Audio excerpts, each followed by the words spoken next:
Hello everyone, welcome to Study Tube. क्या हाल चाल, कैसे आप सभी? आशा करता हूँ आप सभी अच्छे होंगे और स्वागत करता हूँ मैं आप सभी का आपके इस यूट्यूब चैनल पे। इस सीरीज का इस वीडियो में हम लोग सेट 9 कवर करने जा रहे हैं। इस सीरीज के अंदर आने वाले हर वीडियो का पीडीएफ डाउनलोड करने के लिए आप हमारे ऐप पर जा सकते हैं। ऐप का लिंक मिलेगा वीडियो के डिस्क्रिप्शन बॉक्स में। ऐप को डाउनलोड करने के बाद साइन अप लॉगिन करने के बाद आप फ्री स्टडी मटेरियल वाले सेक्शन में जाना। सारे पीडीएफ आपको यहीं पर दिखेंगे। अब आइए हम लोग प्रश्नों को करना शुरू करते हैं। ये सवाल पूछा गया था 2024 में रेलवे टेक्नीशियन ग्रेड 3 के एग्जाम में। निम्नलिखित में से क्या दैनिक जीवन में विद्युत यानी कि बिजली के व्यवहारिक अनुप्रयोग से संबंधित है? तो विद्युत ओवन हो जाएगा, विद्युत इस्त्री हो जाएगा, सौर जल तापक सोलर वाटर हीटर यानी कि सनलाइट की मदद से पानी को गर्म करना, ये व्यवहारिक अनुप्रयोग नहीं है विद्युत का। इलेक्ट्रिक ओवन है, इलेक्ट्रिक आयरन है, इसमें क्या होता है कि इलेक्ट्रिक एनर्जी हीट एनर्जी में कन्वर्ट होती है। तो केवल ए और बी, डी ऑप्शन हमारा राइट आंसर। जब अम्ल को जल में मिलाया जाता है तब क्या होता है? जब अम्ल को जल में मिलाया जाता है, अम्ल को जल में मिलाना यानी कि डाइल्यूशन। अम्ल को जो जल में मिलाते हैं इस प्रक्रिया को डाइल्यूशन कहते हैं, तनुकरण कहते हैं। इस प्रक्रिया को क्या कहते हैं? तनुकरण कहते हैं, तनुकरण करना।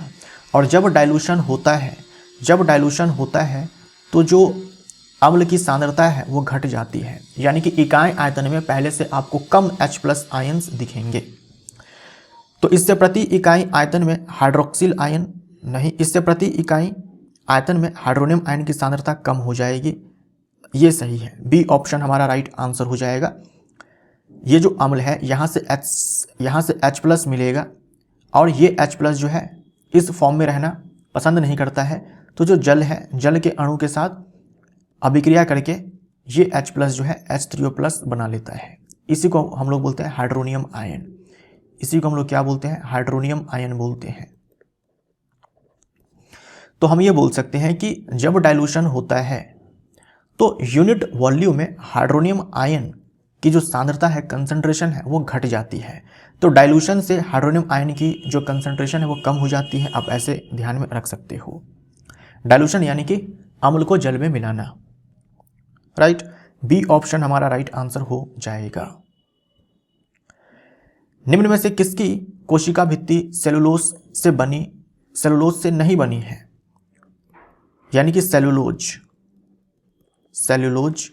तो जो पादप कोशिका भित्ति होती है, जो प्लांट की सेल वॉल होती है, इसके कोशिका में जो कोशिका भित्ति है, जो प्लांट सेल वॉल होती है, जो पादप कोशिका भित्ति होती है, वो सेलुलोज की बनी होती है।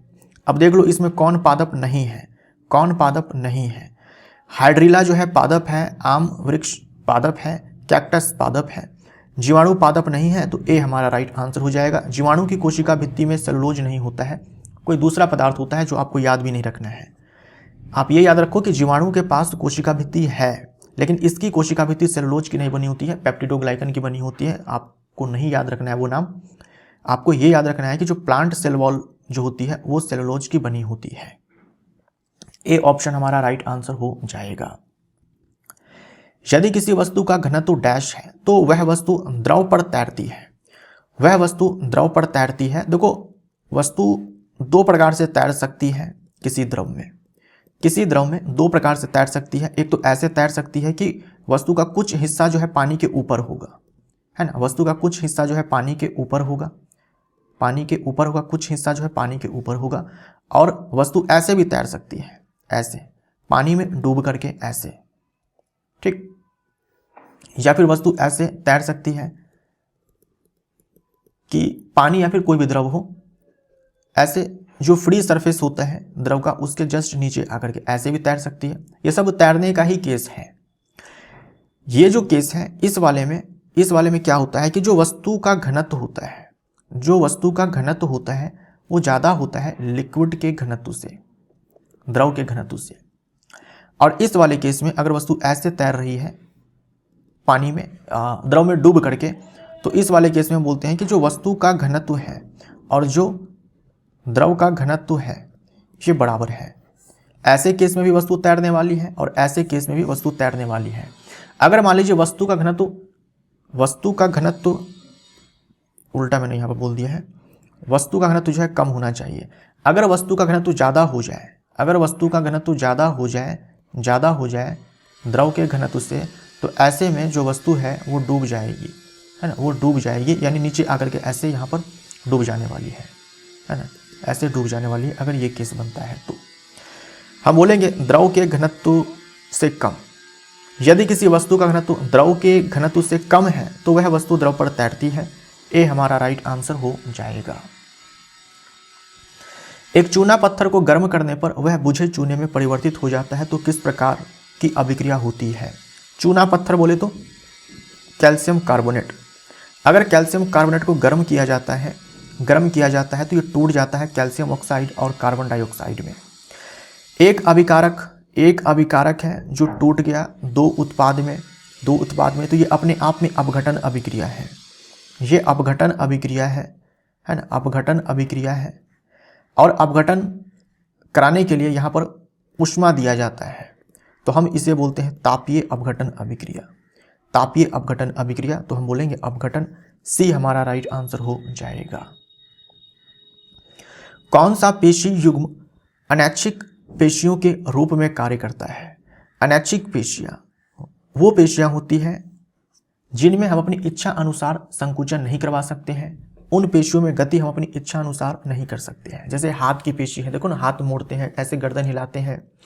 जो भी पेशियां आपके कंट्रोल में है, जिस पे आपका नियंत्रण है, आप अपनी इच्छा अनुसार उनमें गति करा पाते हैं, उन्हें हम लोग बोलते हैं ऐच्छिक पेशी। और जिनमें हम ये नहीं कर पाते हैं उन्हें बोलते हैं हम लोग अनैच्छिक पेशी। तो जो हमारे बॉडी के अंदर चिकनी पेशी है, जो चिकनी पेशी है और जो हृदय पेशी है, ये दोनों के दोनों अनैच्छिक पेशियां होती है। तो चिकनी पेशी और हृदय पेशी 2 और 3, बी हमारा राइट आंसर हो जाएगा। जो हमारे हाथ पैर की पेशियां हैं जिसमें हम लोग संकुचन करवा पाते हैं, गति करवा पाते हैं, वो होती है कंकाल पेशी, जो हमारे कंकाल से जुड़ी है, कंकाल पेशी। और कंकाल पेशी जो होती है ना, वो कुछ ऐसी होती है, बेलनकार होती है। कंकाल पेशी की जो कोशिकाएं होती है बेलनकार होती है, और उनमें ऐसे लाइट एंड डार्क बैंड्स होते हैं, तो हमें धारियां नजर आती है। और कंकाल पेशी में जो है एक से अधिक नाभिक जो है होते हैं, तो ये कंकाल पेशी है। और क्योंकि इसमें लाइट एंड डार्क बैंड्स ऐसे नजर आते हैं माइक्रोस्कोप से देखने के बाद, तो इसे हम लोग अस्त्रित पेशी भी कहते हैं, ठीक। और ये ऐच्छिक पेशी है, वॉलंटरी मसल है, इनमें हम लोग अपनी इच्छा अनुसार गति करवा पाते हैं, है ना। ऐच्छिक पेशी है, कंकाल पेशी है, ठीक। और क्या बोलते हैं? स्ट्राइएटेड मसल बोलते हैं। और ये मल्टी न्यूक्लिएट है। 2 और 3 यानी बी ऑप्शन हमारा राइट आंसर हो जाएगा। अनैच्छिक पेशी जैसे कि चिकनी पेशी है ना, चिकनी पेशी इसलिए बोलते हैं क्योंकि इसमें ये लाइट एंड डार्क बैंड्स नजर नहीं आते हैं। और हृदय पेशी जो हमारे हृदय की पेशी है उस पर हमारा नियंत्रण नहीं है, ठीक। या फिर हमारे आमाशय के भीतर जो पेशी है, जो हमारा पूरा आहार नाल है उसके भीतर जो पेशी है, उन सारे पर हमारा कंट्रोल नहीं है, वो चिकनी पेशियां होती है। बंदूक की गतिमान गोली में किस प्रकार की ऊर्जा होती है? कोई भी पिंड अगर गतिमान है, कोई भी पिंड जिसके पास कुछ द्रव्यमान है और वो गतिमान है, तो उसके पास कौन सी ऊर्जा होगी? उसके पास ऊर्जा होगी ये गतिज ऊर्जा। उसके पास ये गतिज ऊर्जा होती है। गतिज ऊर्जा का एक और फॉर्मूला होता है जो आप याद रखिए संवेग के साथ, p²/2m। गतिज ऊर्जा, बी ऑप्शन हमारा राइट आंसर हो जाएगा। हाइड्रोजन परमाणु की परमाणविक त्रिज्या कितनी होती है? ये सवाल जो है पूछा गया था 2024 में LPCVT 1 में, ये याद रखिएगा। इससे पहले भी पूछा जा चुका है और आने वाले टाइम में भी पूछा जा सकता है। जो हाइड्रोजन परमाणु है उसकी त्रिज्या देखो 10⁻⁻10 मीटर है, यानी कि 1 एंगस्ट्रम भी आप बोल सकते हो, 10⁻⁻10 मीटर, ठीक। ये जल अणु है, जल के अणु का साइज देखो क्या है, 1 नैनोमीटर, यानी कि 10⁻⁹ मीटर। मानव शरीर में वसा निम्नलिखित में भंडारित होती है। मानव शरीर में जो वसा है ये वसा ऊतक में स्टोर होता है ना, वसा ऊतक में स्टोर होता है। एडिपोज टिश्यू हम लोग इसे अंग्रेजी में बोलते हैं, एडिपोज टिश्यू। जो इसकी कोशिका होती है ना, उसमें न्यूक्लियस जो है वो किनारे में चला जाता है, न्यूक्लियस किनारे में चला जाता है और एक बड़ा सा जो है फैट ग्लोब्यूल होता है, ये फैट स्टोर होता है इसमें, ये फैट स्टोर होता है इसमें, और इस कोशिका को हम लोग बोलते हैं एडिपोसाइट। एडिपोसाइट बी हमारा राइट आंसर हो जाएगा। ये अस्थियां, उपास्थि, वसा ऊतक, ये सब के सब जो है संयोजी ऊतक होते हैं। अस्थि हमारे बॉडी के अंदर सबसे हार्ड टिश्यू है, सबसे कठोर ऊतक हमारे बॉडी में अस्थि है, ठीक। और उपास्थि भी जो है हार्ड ही होती है, लेकिन उपास्थि जो है अस्थि की तुलना में कम हार्ड होती है। धारावाही परिनालिका के अंदर पाए जाने वाले चुंबकीय क्षेत्र की प्रबलता क्या है? अगर हम धारावाही परिनालिका के अंदर की बात करते हैं तो चुंबकीय क्षेत्र रेखाएं जो होती है वो सीधी होती है, समानांतर होती है और समदूरस्थ होती है। इसका मतलब ये होता है कि जो चुंबकीय क्षेत्र का मान है, जो चुंबकीय क्षेत्र की प्रबलता है, वो हर जगह एक समान ही होता है, तो सभी बिंदुओं पर समान। ए हमारा राइट आंसर हो जाएगा। ध्यान दीजिएगा, ये धारावाही परिनालिका के अंदर की बात की गई है, धारावाही परिनालिका के अंदर की बात की गई है। तो चुंबकीय क्षेत्र रेखाएं जो होती है वो सीधी, समदूरस्थ, समानांतर होती है, सीधी, समदूरस्थ, समानांतर होती है, और इसका मतलब होता है कि चुंबकीय क्षेत्र की प्रबलता जो है हर पॉइंट पर एक जैसा, एक समान। ए हमारा राइट आंसर हो जाएगा। किसी विलयन के आयतन प्रतिशत द्वारा, किसी विलयन के आयतन प्रतिशत द्वारा, किसी विलयन के आयतन प्रतिशत द्वारा की गणना के लिए निम्नलिखित में से किस सूत्र का उपयोग किया जाता है? किसी विलयन के आयतन प्रतिशत द्वारा सांद्रता, यहां पर छूट गया है वर्ड सांद्रता, ठीक है, सांद्रता। किसी विलयन के आयतन प्रतिशत द्वारा सांद्रता की गणना के लिए निम्नलिखित में से किस सूत्र का उपयोग किया जाता है? तो सांद्रता चाहिए, लेकिन वॉल्यूम बाय वॉल्यूम परसेंटेज द्वारा, यानी ऊपर में भी वॉल्यूम, नीचे में भी वॉल्यूम, लेकिन ऊपर में वॉल्यूम किसका? ऊपर में वॉल्यूम सॉल्यूट का। वॉल्यूम किसका चाहिए ऊपर में? सॉल्यूट का, विलय का आयतन। नीचे में वॉल्यूम किसका चाहिए? सॉल्यूशन का, यानी कि विलयन का आयतन, और गुने में 100। तो विलय पदार्थ का आयतन बट्टे में विलयन का आयतन गुने में 100। यही ध्यान में रखना है कि नीचे में जो है, ऊपर में तो हमेशा विलय का आयतन आएगा और नीचे में हमेशा जो है विलयन का आयतन आएगा, ना कि विलायक का। ये जो विलयन का आयतन हम लोग बताते हैं वो कैसे बताएंगे? जो विलय का आयतन होता है, जो विलय का आयतन होता है प्लस जो विलायक का आयतन होता है, यानी जो सॉल्वेंट का वॉल्यूम होता है, ऐसे हम लोग विलयन का आयतन बताते हैं, ठीक। तो कंसंट्रेशन बराबर ये हो जाएगा विलय पदार्थ का आयतन बट्टे में विलयन का आयतन और गुने में 100। निम्नलिखित में से कौन सा कथन सपोषी जीवों के लिए सही नहीं है? सपोषी जीव यानी जो फोटोसिंथेसिस करते हैं, जैसे कि ग्रीन प्लांट्स, तो इसके बारे में सही नहीं है। वे कार्बोहाइड्रेटों का संश्लेषण कार्बन डाइऑक्साइड और जल से तथा सूर्य के प्रकाश एवं क्लोरोफिल की उपस्थिति में कर लेते हैं। ये सही है। फोटोसिंथेसिस का जो बैलेंस्ड केमिकल इक्वेशन है, ये आपको रटा होना चाहिए, 6CO2 + 12H2O,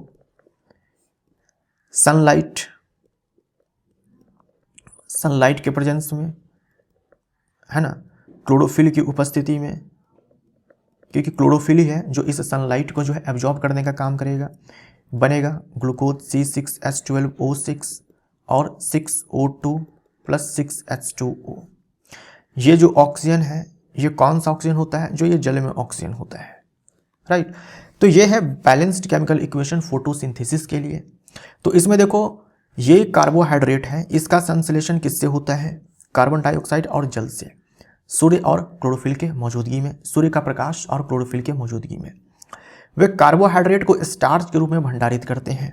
ये ग्लूकोज है, इस ग्लूकोज का इस्तेमाल जो है पादप करेंगे वायवीय श्वसन की प्रक्रिया में। जो ग्लूकोज बच जाएगा उसको ना स्टार्च के फॉर्म में स्टोर कर लिया जाएगा, स्टार्च के रूप में स्टोर कर लिया जाएगा। बाद में जब जरूरत पड़ेगा इसी स्टार्च को वापस से ग्लूकोज में कन्वर्ट कर लिया जाएगा। ये सही है, ये भी सही है। वे कार्बन डाइऑक्साइड और जल को सूर्य के प्रकाश की अनुपस्थिति में कार्बोहाइड्रेटों में बदल लेते हैं? नहीं, सूर्य के प्रकाश की मौजूदगी में कार्बोहाइड्रेट में बदलते हैं, ये जो है कथन सही नहीं है।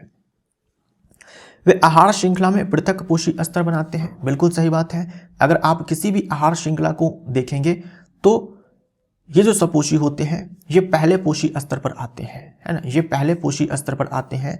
जो पहला पोषी स्तर होता है उसमें आते हैं आपके उत्पादक। उत्पादक को ही हम लोग क्या बोलते हैं, सपोषी बोलते हैं, सपोषी बोलते हैं।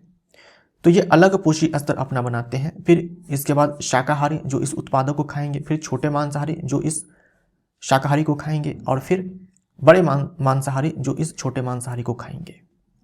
ये स्टेटमेंट भी सही है, सी ऑप्शन हमारा राइट आंसर हो जाएगा। जो सी कथन है वो गलत है।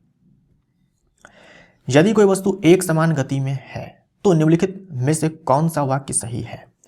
एक समान गति का मतलब क्या हुआ, एक समान गति का मतलब होता है कि जो वेग है, जो वेग है या फिर जो चाल है वो समय के साथ नहीं बदल रहा है, समय के साथ नहीं बदल रहा है, एक मान पर अटक गया है। मान लीजिए कि ये मान जो है 10 मीटर पर सेकंड है, तो इस मान पर अटक गया है। देखो समय में आगे बढ़ते जाओ, जो वेग है उसमें कोई चेंज नहीं आ रहा है। वस्तु एक नियत चाल से गति करती है, नहीं, हाँ सही है। एक समान वेग है तो बोल सकते हैं कि वस्तु नियत चाल से गति करती है, सही है। वस्तु अलग अलग चालों से गति करती है, नहीं। वस्तु विभिन्न त्वरण के साथ गति करती है, नहीं। एक समान वेग है तो हम त्वरण जीरो बताएंगे, त्वरण जीरो बताएंगे, यानी जो वेलोसिटी है, जो वेग है वो एक समान है, कांस्टेंट है। समान समय अंतराल के संदर्भ में वस्तु समान दूरियां तय नहीं करती है, गलत हो जाएगा। जब एक समान गति होती है तो हम बोलते हैं कि समान समय अंतराल में समान दूरी तय की जा रही है। अगर चाल 10 मीटर पर सेकंड है, इसका मतलब क्या, हर एक सेकंड में 10 मीटर दूरी तय की जा रही है। तो सही विकल्प हमारा ए हो जाएगा, ए हमारा राइट आंसर। पीएच पैमाने में गहरा नीला रंग डैश को दर्शाता है। पीएच पैमाने में गहरा नीला रंग डैश को दर्शाता है। तो देखो ये पीएच पेपर है ना, ये पीएच पेपर है। इसमें देखो जो गहरा नीला रंग है ये प्रबल क्षार को दिखाएगा, प्रबल क्षार, जैसे कि सोडियम हाइड्रोक्साइड का पीएच 14 होता है, ठीक। तो पीएच पेपर है, अगर वो कलर दे रहा है गहरा नीला रंग, तो आप समझेंगे कि जो भी विलयन है जिसमें पीएच पेपर को डाला गया था वो प्रबल क्षार है। और गहरा लाल रंग ये प्रबल अम्ल को दिखाएगा, पीएच लगभग 0, तो प्रबल क्षारीय विलयन, बी ऑप्शन हमारा राइट आंसर हो जाएगा, ठीक। दुर्बल क्षारीय विलयन होगा तो ये हरा नीला दिखाएगा, हरा नीला। प्रबल अम्लीय विलयन तो ये गहरा लाल रंग। उदासीन विलयन तो ये हरा रंग। तो उदासीन विलयन का पीएच जो है 7 होता है, शुद्ध जल का पीएच 7 होता है, और हमारे रक्त का पीएच जो है 7.4 होता है। जठर रस का पीएच मान 1.2 होता है, नींबू रस का पीएच मान 2.2 होता है, मिल्क ऑफ मैग्नीशिया का पीएच 10 होता है, और सोडियम हाइड्रोक्साइड का लगभग 14 होता है। ये सारे पीएच मान जो है आपके एग्जाम के लिए बहुत ही ज़्यादा महत्वपूर्ण है। आहार नाल का कौन सा भाग यकृत से पित्त रस प्राप्त करता है। हमारे लीवर में बाइल जूस बनता है, हमारे लीवर में बाइल जूस बनता है, और ये बाइल जूस हमारे छोटी आंत में, हमारे छोटी आंत में क्या करता है कि जो फैट के बड़े बड़े ड्रॉप्स होते हैं या ग्लोब्यूल होते हैं, फैट के जो बड़े बड़े ड्रॉप होते हैं, फैट को फैटी एसिड और ग्लिसरॉल में तोड़ने का काम जो है लाइपेज एंजाइम करता है ना। लाइपेज जो एंजाइम होता है ये फैट को पचाने का काम करता है, लेकिन फैट के जो बड़े ड्रॉप्स होते हैं या फैट का जो बड़ा बड़ा ग्लोब्यूल होता है उस पर ये लाइपेज एंजाइम सही से एक्ट नहीं कर पाता है, सही से काम नहीं कर पाता है। लाइपेज एंजाइम को परेशानी होती है बड़े फैट के ग्लोब्यूल पे काम करने में। तो ये जो बाइल जूस होता है जो लीवर में बनता है, ये बाइल जूस क्या करता है, इस फैट के बड़े ग्लोब्यूल को छोटे छोटे ग्लोब्यूल में तोड़ देता है। यानी फैट का समझो कि बड़ा ड्रॉप था ना, एक बड़ा ड्रॉप था जिस पर लाइपेज एंजाइम काम नहीं कर पा रहा था। अब ये लाइपेज एंजाइम जो है फैट के छोटे छोटे इस बड़े से ड्रॉप को छोटे छोटे ड्रॉप में तोड़ देगा। अब इसके बाद ये लाइपेज एंजाइम जो है इस पर अच्छे से काम कर पाएगा। इस प्रक्रिया को पाइसीकरण कहा जाता है। इस प्रक्रिया को क्या कहा जाता है, पाइसीकरण कहा जाता है, इमल्सिफिकेशन कहा जाता है, इमल्सिफिकेशन कहा जाता है, पाइसीकरण कहा जाता है। अब क्या होगा, देखो ये फैट है ना, ये फैट है, ये भी फैट ही है, ये भी फैट ही है। बाइल जूस पचाने का काम नहीं कर रहा है फैट को, बाइल जूस तो बड़ा सा जो ड्रॉप था उसको छोटे छोटे ड्रॉप में तोड़ने का काम किया है ताकि ये लाइपेज एंजाइम अच्छे से वर्क कर पाए। अब ये जो लाइपेज एंजाइम है इस फैट को तोड़ेगा फैटी एसिड और ग्लिसरॉल में, इसमें तोड़ेगा लाइपेज एंजाइम। तो ये सारी प्रक्रियाएं जो है वो चलती है छोटी आंत में। छोटी आंत में बी हमारा राइट आंसर हो जाएगा। न्यूटन के गति के तृतीय नियम के अनुसार डैश, प्रत्येक क्रिया की एक समान और विपरीत प्रतिक्रिया होती है और वे दो अलग अलग पिंडों पर लगती है। ए हमारा राइट आंसर हो जाएगा। जैसे ये पृथ्वी है, मान लीजिए ये अर्थ है और ये एक पिंड है। ये पिंड नीचे की ओर गिर रहा है।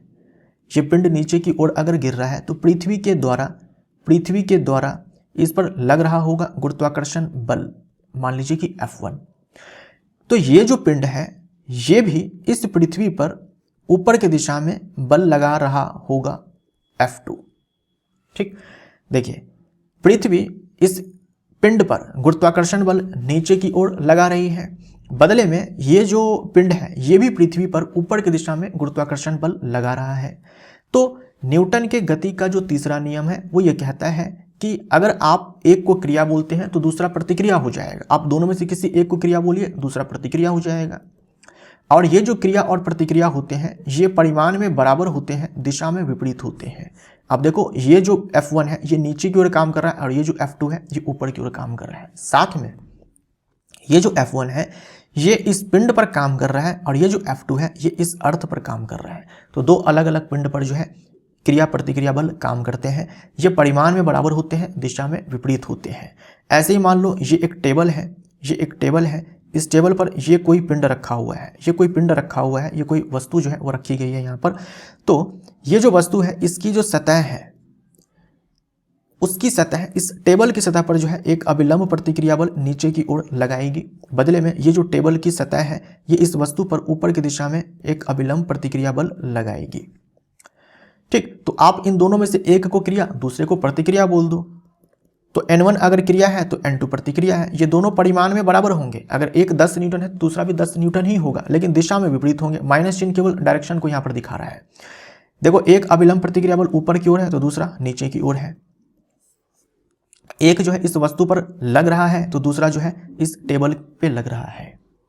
तो क्रिया प्रतिक्रिया बल में जो बल होते हैं ना उसका नेचर भी एक समान होता है, यानी या तो दोनों गुरुत्वाकर्षण बल होंगे या तो दोनों अभिलंब प्रतिक्रिया बल होंगे। इस प्रकार से ए हमारा राइट आंसर हो जाएगा।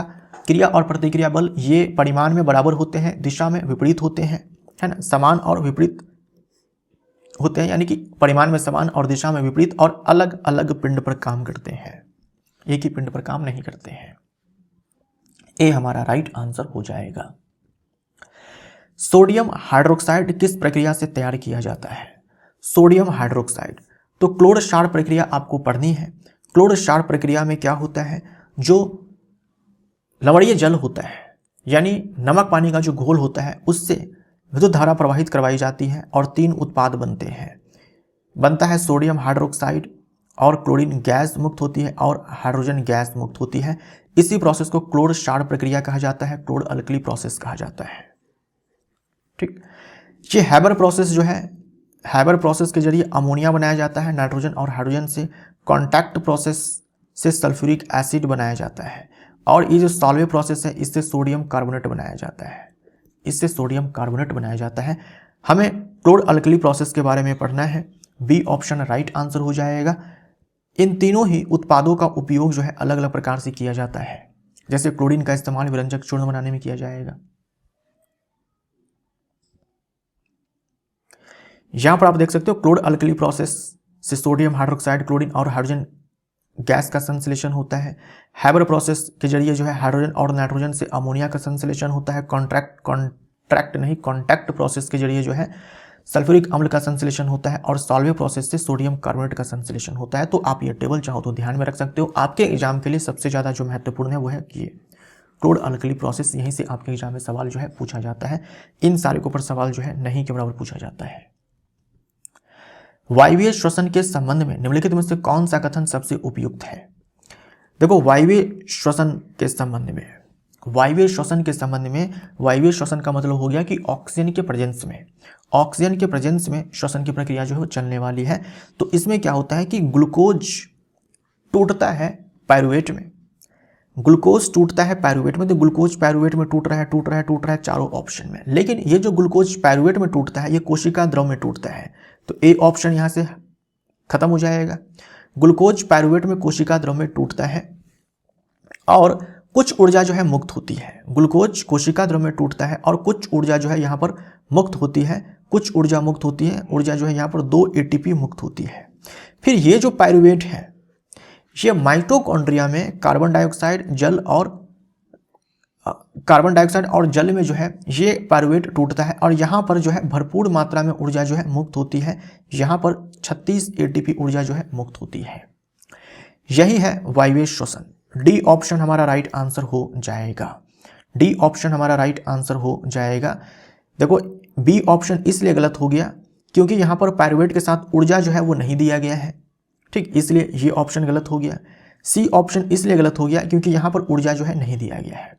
ये बिल्कुल सही है। ग्लूकोज जो है सबसे पहले पायरुवेट में टूटेगा कोशिका द्रव में, यहाँ पर ऑक्सीजन जो है वो नहीं चाहिए। फिर यह पायरुवेट माइटोकॉन्ड्रिया में टूटेगा, यहाँ पर ऑक्सीजन जो है चाहिए, यहाँ पर ऑक्सीजन जो है चाहिए, है ना। ऑक्सीजन के प्रेजेंस में माइटोकॉन्ड्रिया में ये पायरुवेट जो है ये कार्बन डाइऑक्साइड और जल में टूटता है और ये जो है ना ये सह उत्पाद है। जो हम सांस छोड़ते हैं तो उसमें जो कार्बन डाइऑक्साइड गैस होती है वो इसी प्रक्रिया में बनती है, यही वाली कार्बन डाइऑक्साइड गैस होती है। वायवीय श्वसन में जो कार्बन डाइऑक्साइड गैस बनती है वही कार्बन डाइऑक्साइड हम सांस छोड़ने के क्रम में छोड़ते हैं। तो ये आप याद रखिएगा। यहां पर देखो, भरपूर मात्रा में जो ऊर्जा मुक्त होती है, यही कारण है कि माइटोकॉन्ड्रिया को हम लोग power house of the cell बोलते हैं। तारे के टिमटिमाने के लिए कौन सी परिघटना उत्तरदायी है? तारे के टिमटिमाने के लिए वायुमंडलीय अपवर्तन परिघटना जो है उत्तरदायी है। देखो, तारे का टिमटिमाना और अग्रिम सूर्योदय और विलंबित सूर्यास्त। अग्रिम सूर्योदय का मतलब ये हो गया कि वास्तव में सूर्य नहीं उगा होता है, उससे 2 मिनट पहले ही हमें सूर्य दिखने लगता है। यानी वास्तविक सूर्योदय से 2 मिनट पहले ही हमें सूर्य दिखने लगता है और वास्तविक सूर्यास्त होने के बाद भी, वास्तव में सूर्यास्त हो जाता है उसके बाद भी 2 मिनट तक हमें सूर्य दिखता रहता है। तो ये तीनों ही घटनाएं जो है वायुमंडलीय अपवर्तन के कारण होती है। तीनों ही घटनाएं कौन कौन सी? तारों का टिमटिमाना, अग्रिम सूर्योदय और विलंबित सूर्यास्त।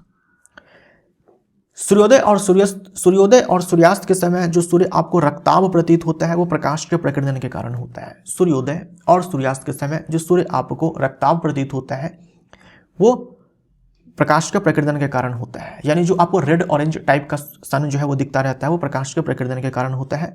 जो बादलों का रंग आपको सफ़ेद दिखाई पड़ता है या फिर आसमान का रंग जो आपको नीला दिखाई पड़ता है, सब प्रकाश के प्रकीर्णन के कारण होता है। कुल आंतरिक परावर्तन आपको पढ़ना नहीं है, लेकिन जो हीरे में चमक होती है, हीरे में जो चमक होती है वो इसी के कारण होती है ना। हीरे में चमक के पीछे कारण क्या है? कुल आंतरिक परावर्तन, TIR, टोटल इंटरनल रिफ्लेक्शन। निम्नलिखित में से कौन सी अभिक्रिया उदासीनीकरण अभिक्रिया को निरूपित नहीं करती है? उदासीनीकरण अभिक्रिया में क्या होता है? अम्ल और क्षार आपस में अभिक्रिया करके लवण और जल बनाते हैं। यहां पर देखिए, ये अम्ल है, ये क्षार है, ये लवण है और ये जल है। ये उदासीनीकरण अभिक्रिया है। यहां पर ये अम्ल है, ये क्षार है, ये लवण है, ये जल है, उदासीनीकरण अभिक्रिया है।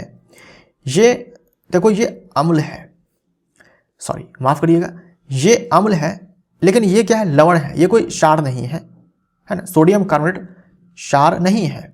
सोडियम कार्बोनेट क्षारीय नेचर का है, लेकिन हम इसको क्षार नहीं बोलेंगे, है ना। सोडियम कार्बोनेट जो है बेसिक नेचर का होता है, बट हम इसे क्षार नहीं बोलते हैं। और यहाँ पर देखो, अम्ल के साथ अभिक्रिया होने पर क्या क्या बन रहा है? यहाँ पर लवण बन रहा है, जल बन रहा है और साथ में कार्बन डाइऑक्साइड गैस जो है मुक्त हो रही है यहाँ पर।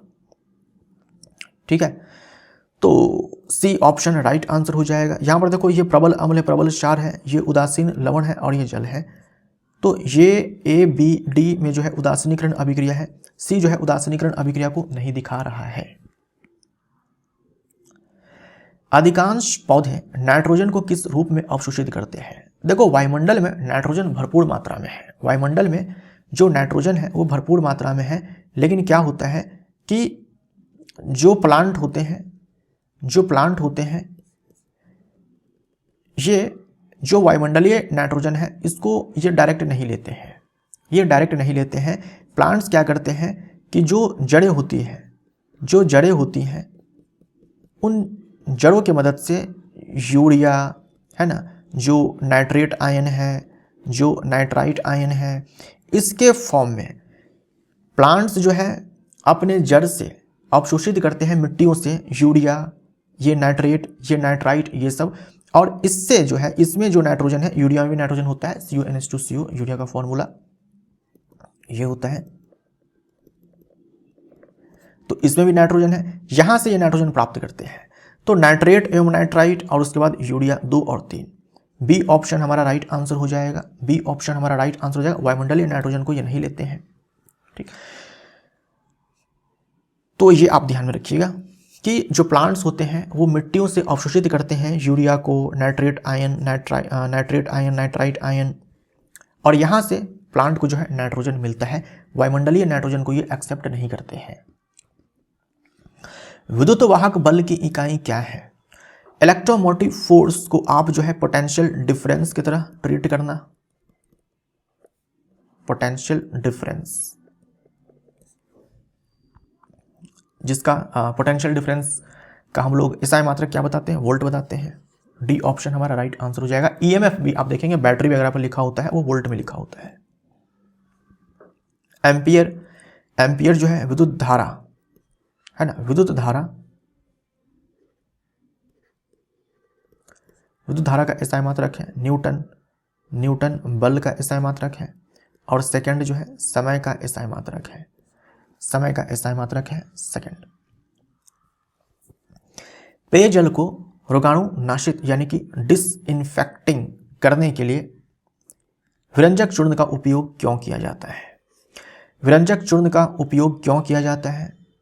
चूर्ण का सूत्र होता है CaClO का होल ट्वाइस। ये विरंजक चूर्ण है, इसमें देखो क्लोरीन है। जब इसको जल में मिलाया जाता है तो क्लोरीन गैस जो है मुक्त होती है, और यही क्लोरीन गैस जो है मुसीबत है किसके लिए? जो बैक्टीरिया होते हैं उनके लिए। यह क्लोरीन का विमोचन करता है जो कीटाणुओं को नष्ट करता है। सी हमारा राइट आंसर हो जाएगा। यह जल की कठोरता को कम करता है। ये काम किसका है? ये काम जो है धावन सोडा का है।